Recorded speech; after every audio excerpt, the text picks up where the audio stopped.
Bill Gates, orang kaya di dunia, satu hari ditanya bahwa waktu itu dia nomor 1 di dunia. Satu hari ditanya bahwa bagaimana rasanya menjadi orang kaya di dunia. Dia menjawab begini, saya bukan orang kaya nomor 1 di dunia, masih ada orang yang lebih kaya dari saya. Orang semua kaget, siapa yang lebih kaya daripada Bill Gates waktu itu? Dia bilang ada seorang penjual koran di bandara. Sudah 3 kali saya mendapat koran dari dia dengan gratis waktu saya belum kaya seperti sekarang ini. Dan suatu hari saya mengunjunginya dan berpikir untuk membayar harga koran itu. Waktu saya katakan saya mau beli koran, dia memberikan saya korannya, lalu saya mengatakan saya mau membayar beberapa koran yang sudah kamu berikan secara gratis dulu. Dia katakan begini, kamu tidak bisa membayar harga koran itu, sebesar apapun itu, karena aku memberikannya kepadamu dalam kekurangan. Engkau akan membayarnya sekarang, tetapi dalam kelimpahan, sehingga tidak mungkin engkau mampu membayarnya. Keluarga yang mengasihi Allah, bicara tentang kasih, bukan bicara tentang banyaknya yang saudara miliki. Bicara tentang kasih adalah sesuatu yang melekat pada dirimu dan engkau bisa melakukannya kapan saja, di mana saja, dengan ada uang dan tanpa uang, dengan keadaan yang sakit juga dalam keadaan yang sehat. Bicara tentang kasih bukan persoalan situasi, keadaan, tetapi bicara tentang kasih, bicara tentang hati. Keluarga yang mengasihi Allah, ada banyak keluarga yang sulit untuk mengasihi Allah karena berpikir dia belum punya apa-apa. Pak Pendeta, sebenarnya seandainya saya seperti A, maka saya akan lakukan lebih dari yang A lakukan sekarang. Seandainya saya juga ini pegawai negeri, maka Pak Pendeta bisa lihat. Tapi karena saya bukan pegawai negeri, makanya begini. Saya hanya menjadi alasan besar orang untuk tidak bisa mengasihi Tuhan. Cerita tentang Bill Gates tadi, sebuah cerita yang hendak mengatakan bahwa mengasihi Tuhan itu bukan harta benda, tapi mengasihi Tuhan adalah keputusan hati pribadi. Sehingga engkau bisa mengasihi Tuhan dalam keberadaanmu sekarang dan jangan pernah ada alasan untuk menundanya. Pertama, kalau engkau mengasihi Tuhan, maka engkau pasti mengasihi anakmu. Dan kasih kepada anakmu itu engkau tunjukkan bukan karena dia darah dagingmu, bukan. Karena dia adalah orang atau manusia yang dititipkan Tuhan padamu. Sehingga proses mengasihinya engkau lakukan sebagai bagian dari caramu mengasihi Tuhan.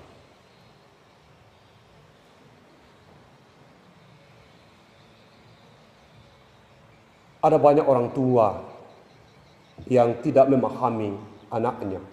Saya dulu, waktu anak pertama saya, tidak apa-apa panjang, karena ini kayaknya barusan saya berkhutbah di jemaat ini. Waktu anak pertama saya lahir itu saya ajar dengan cara glendomen namanya. Membaca dengan glendomen. Membaca glendomen itu tidak eja, tidak B tambah A, dia satu paket. Jadi dia hanya dituliskan di satu lembaran lalu dikasih tahu truk, aqua, bank dan semua. Jadi anak tidak perlu, aqua itu tidak bisa dieja, truk itu tidak bisa dieja. Tapi anak-anak kalau lewat saya situ, oh truk. Jadi membaca itu membutuhkan mata, latihan mata dulu. Kalau mata tidak ada sulit membaca dengan baik kalau sudah double matanya. Demikian juga dengan matematika. Saya ajari anak saya yang pertama itu matematika, namanya matematik logis. Dia tidak pernah bertambah-tambah 1 tambah 1, tidak.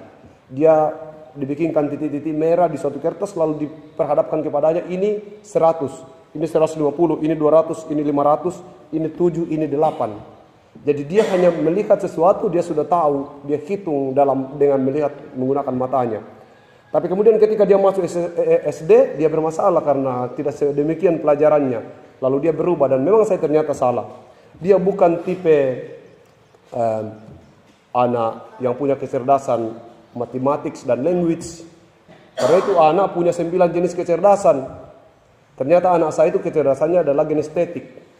Dia kecerdasannya menggunakan tenaga, menggunakan fisik untuk banyak hal. Lalu saya katakan, mamanya selalu marah, kamu itu L, kenapa? L juga namanya, LC. Kamu kenapa selalu main voli, sampai malam main voli? Saya beritahu ke mamanya, izinkan dia memuliakan Tuhan berdasarkan kecerdasannya. Beri dia kesempatan untuk bersyukur kepada Tuhan bahwa Tuhan memberkati saya dengan fisik yang bagus dan saya mau mempersembahkannya untuk Tuhan. Jangan paksa dia untuk nyanyi.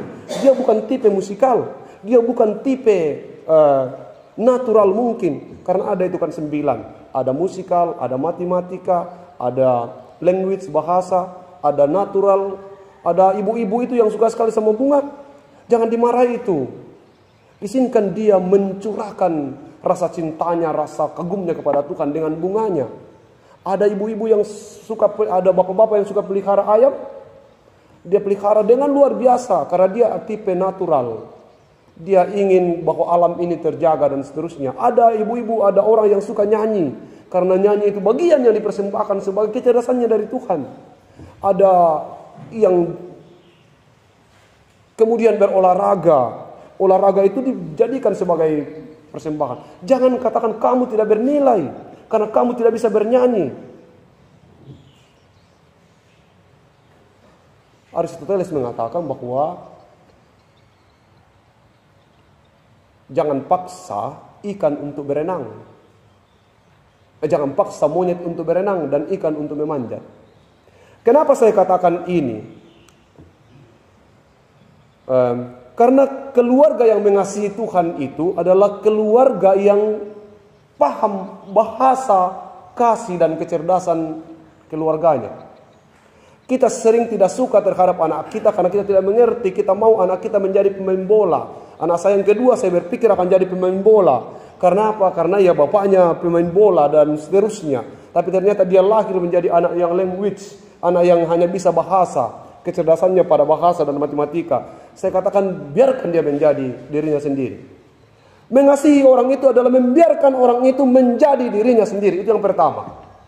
Kasih. Ini keluarga yang mengasihi Allah. Kalau kita mengasihi Allah, harus dinikmati oleh anak-anak kita. Harus dinikmati oleh istri kita. Kalau kita bilang, oh Pak Pendeta saya sangat mengasihi Tuhan, tapi istrimu menderita. Engkau gagal mengasihi Allah. Karena kalau engkau mengasihi Allah, maka orang yang di sampingmu akan selalu bahagia. Kenapa? Karena kalau engkau mengasihi Allah, maka bukti kasihmu kepada Allah akan dinikmati oleh orang yang ada di sekitarmu. Mengasihi Allah. Demikian juga anak-anak. Bagaimana dia mengasihi Allah? Dia mengasihi Allah dengan cara menghormati orang tuanya. Menjadikan orang tuanya sebagai, wow, senang sekali bahwa Tuhan kemudian melahirkan saya dari pendeta Pasma. Betapa bahagianya saya ini. Kan itu yang kita mau kejar. Betapa bahagianya saya ini lahir dari rahim istrinya pendeta Pasma. Karena dia ternyata saya mendapat kasih sayang yang cukup. Demikian juga kita. Oh betapa bahagianya saya ini punya anak seperti dia. Ternyata dia cerdas. Cerdasnya di olahraga. Oh cerdas. Cerdasnya di musik. Cerdas itu. Dan ketika kita menemukan kecerdasan orang yang menjadi pasangan kita. Orang yang Tuhan titipkan kepada kita. Maka kita pasti hidup bahagia. Tapi kalau kita memaksa bahwa kecerdasan yang ada dalam pemikiran saya itu menjadi kecerdasan orang lain, ya memang kacau lah keluarga itu. Susah. Saya dulu waktu baru menikah itu susah sekali pergi olahraga. Saya kemudian sangat menderita. Tapi nanti saya pause di rekamanku itu karena nanti lihat pemainnya toh. Saya pause di itu, saya tidak akan tampilkan. Menderita. Bagaimana tidak menderita? Bahagia ini kalau ada di lapangan bola. Bahagia ini kalau ada di lapangan takraw. Tapi kalau saya pergi ke sana dia marah. Ketika dia pergi ke pasar, saya tahu bahwa dia juga bahagia kalau ke pasar. Saya selalu marah juga. pergi terus. Pada bikin di pasar. Dia juga tersiksa. Saya bilang hari ini kita belajar hal yang sama. Sekarang izinkan saya berolahraga. Dan percayalah bahwa suatu hari nanti saya akan tua. Jangankan tendang bola. Nonton orang main bola saya sudah tidak bisa. Itu tidak lama lagi. Tapi kamu makin tua makin akan ke pasar. Sekarang dia bahagia kalau ke pasar. Karena saya menunggunya. Biar sampai 2 hari. Kalau ada pasar 2 hari. Silakan. Dia begitu bahagia. Dan kebahagiaan itu sederhana ternyata. Keluarga yang mengasihi Allah. Bagaimana kita disebut sebagai keluarga mengasihi Allah? Itu tadi yang pertama. Bahwa sekarang jangan ada alasan untuk tidak mengasihi Tuhan. Apa bakatmu? Tunjukkan ke Tuhan. Dengan cara lewat kehidupan orang lain. Apa kelebihanmu? Kasih tahu ke dunia ini bahwa kelebihanku saya menyanyi. Sehingga saat saya menyanyi, Tuhan saya muliakan dari itu. Dan Tuhan tidak akan memaksa engkau menjadi pemain bola. Karena Tuhan sudah tahu apa yang engkau akan persembahkan kepadanya. Engkau gagal berdasarkan karunia yang ada padamu. Kalau sebenarnya engkau seorang penyanyi, tapi engkau tidak mau bernyanyi, gagal. Dan Tuhan akan menuntut itu. Itu sisi yang pertama. Yang kedua, bicara tentang mengasihi keluarga yang mengasihi Allah. Suatu hari di sebuah sekolah, ada acara khusus di sekolah itu pada saat anak-anaknya datang atau murid-murid sekolah itu datang untuk pelajaran pertama, ada pertanyaan dari gurunya spesial. Siapa di sini yang sarapan? Ada banyak, hampir lebih banyak yang tidak sarapan. Saya tidak tanya yang di sini, yang di sekolah itu pertanyaannya. Banyak juga orang ke gereja tidak sarapan dan akhirnya belum pertengahan ibadah sudah kelaparan. Tapi ini di sekolah. Waktu ditanya siapa di sini yang sarapan? Hampir 80% anak-anak angkat tangan tidak sarapan. Yang sarapan hanya sedikit. Waktu ditanya kenapa tidak sarapan? Ada yang bilang malas karena makanannya tidak terlalu enak. Ada yang bilang, saya tidak sarapan Pak Guru karena sudah buru-buru, hampir terlambat. Ada yang bilang, saya tidak sarapan karena memang saya tidak biasa sarapan. Ada satu anak yang dia, kamu kenapa? Kenapa tidak sarapan? Dia bilang, saya tidak sarapan karena bukan giliran saya sarapan. Semua orang kaget. Kenapa? Ada satu anak yang bilang, saya tidak sarapan tadi pagi karena bukan giliran saya sarapan. Lalu gurunya tanya, kenapa? Dia bilang, kami ada 6 bersaudara. Untuk itu, karena keterbatasan ekonomi, maka kami harus bergantian sarapan. Kali ini tadi pagi Pak Guru, bukan bagianku sarapan, jadi saya tidak sarapan. Kalau menurut Bapak Ibu, ini pribadi lepas pribadi. Kalau kita ada di situ, sikap apa yang kita mau ambil? Sikap apa yang kita mau ambil?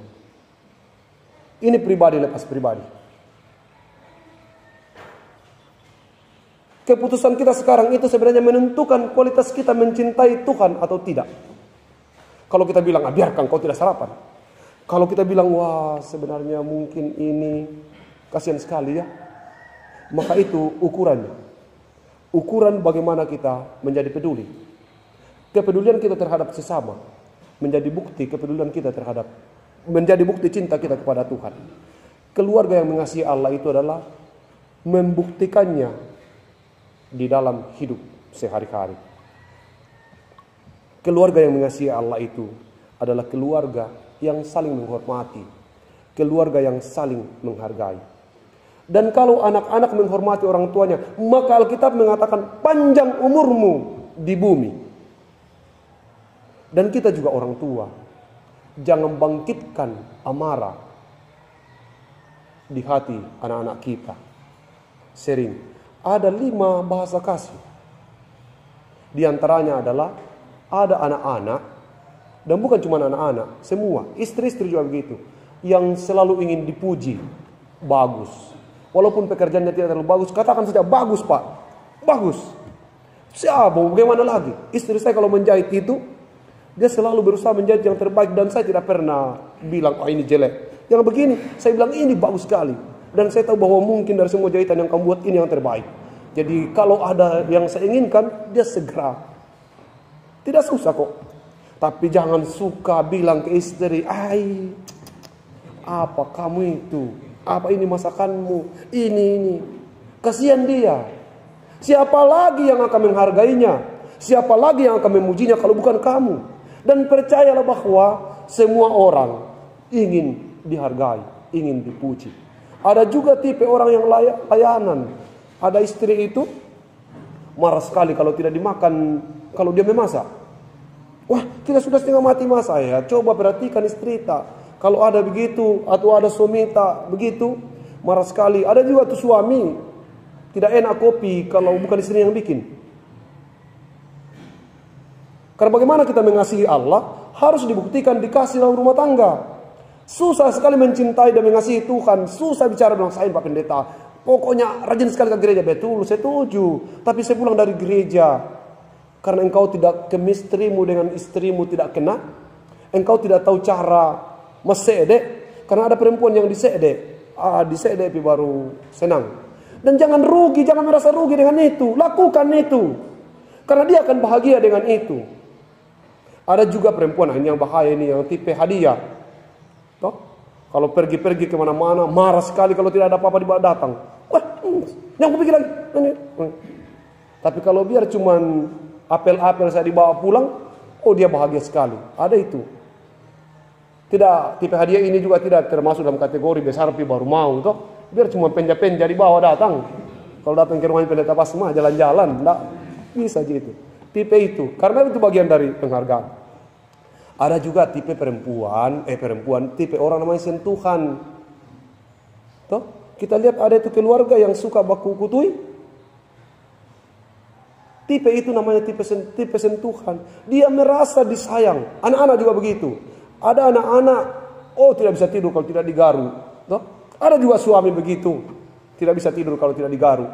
Itu bukan persoalan bicara seks saja, tidak. Itu bicara kasih. Dan dia akan melakukan yang sama. Dia akan memperlakukan anaknya seperti dengan bahasa kasihnya. Ada anak-anak tidak bisa tidur kalau tidak digaru. Digaru baru tidur.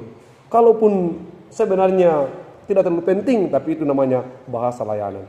Semua orang punya itu. Untuk itu siapapun kita. Kalau kita bapak, jangan kemudian menjadi segalanya di rumah. Jadilah bapak yang memerdekakan orang. Izinkan anakmu tidur kalau memang dia sedang tidur. Tapi ketika dia jangan tidur terus, langsung dihantam masuk, disiram dengan air. Jenisnya bisa dingin dengan panas. Jangan. Tunggui dia bangun. Tunggui dia sehat. Tunggui dia fit. Tunggui keadaannya lebih bagus. Lalu katakan, "Nah, besar muku itu anakku." Tidak bagus itu. Kamu itu harapannya orang tua. Jangan pada saat dia sementara tidur disiram air lalu dimaki-maki dan seterusnya. Semua habis di situ. Percaya saja dia tidak akan menerimanya sebagai didikan. Dia akan menerimanya sebagai sesuatu yang menyakitkan. Sama dengan kalau saya ingat waktu saya masih muda. Saya pulang ke rumah mabuk. Kami 5 bersaudara, 1 di perempuan, yang lain laki-laki semua, dan hampir sama tipenya. Saya bisa bayangkan bagaimana menderitanya ibu saya waktu itu. Kami pulang, tapi apa? Mama saya katakan begini, masuk, kita sempoyongan, masuk anakku. Mama saya itu dari Muslim juga kemudian menjadi Kristen. Masuk anakku. Tidak ada itu harapannya mama selain kamu. Laki-laki semua kau ini, suatu hari nanti kamu akan rasakan bagaimana itu menjadi seorang ibu untuk laki-laki seperti kalian. Ingat, seburuk-buruk apapun kamu adalah anakku. Dan masuk, mamaku, tidur, berusaha besok tidak melakukan yang ini lagi. Tapi kalaupun kau masih mabuk besok, engkau adalah anakku. Dan tidak ada yang bisa menggantikan kalian semua. Keputusan itu yang membuat hidup saya berubah. Bukan ketika bapak saya tendang keluar saya dari jendela, bukan. Bukan ketika bapak saya menempeleng saya di depan umum, bukan. Bukan ketika bapak saya memaki-maki saya di tengah kerumunan banyak orang, tidak. Tapi ketika mama saya berkata, tidur kok. Besok saya berharap bangun lebih segar. Dan saya kasih tahu ke kamu, kalaupun besok kamu masih memabuk, engkau adalah anakku dan tidak bisa digantikan oleh siapapun. Dasar itu yang membuat hidup saya berubah. Dan kita berharap begitu. Kalau kita mengasihi Allah, tunjukkan kasih kita kepada orang-orang di sekitar kita. Dan bukti kita mengasihi Allah ketika orang lain merasa bahwa kehadiran kita sungguh-sungguh penuh dengan cinta. Tuhan memperlengkapi saya dan saudara dengan cinta dan kasih. Yang terakhir, sering kita berkata, sulit sekali mengampuni. Ini alasan paling besar.